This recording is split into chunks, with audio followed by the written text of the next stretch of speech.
Hey, my Lego went away. My PS4 controller went away. That's odd.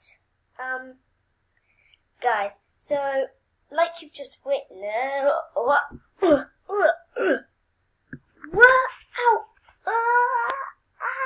My hand's getting dragged! Ow, my hand.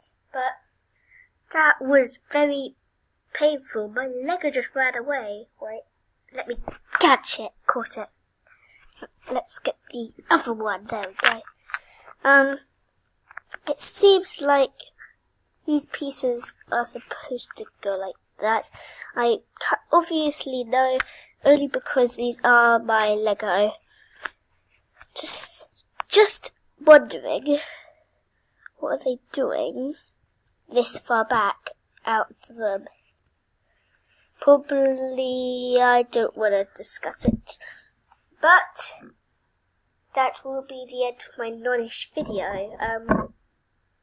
Hope you guys have not been scared, and see you later.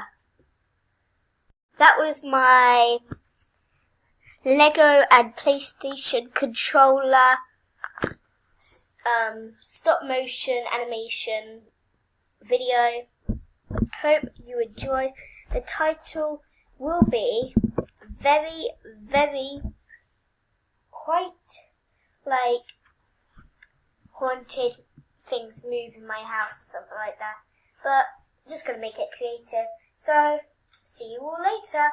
Bye.